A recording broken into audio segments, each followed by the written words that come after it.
কেন অবাক হয়ে আমি পথের বাঁকে দাঁড়িয়ে, তুমি জোছনা হয়ে একা কোথায় বলো হারিয়ে।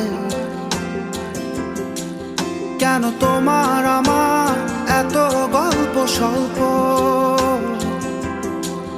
আজ হঠাৎ করে কেন হলো সবই অল্প। দেখো দূরের আকাশ একা কাঁদছে তোমায় ভেবে, আর মেঘের মাঝে সব ভাবনাগুলো ডুবে। কেন তোমার চোখে আমার স্মৃতি উড়ে, আজ হঠাৎ মন দিশেহারা ঘুরে ঘুরে। কেন পারি না, ভুলতে পারি না আজও তোমার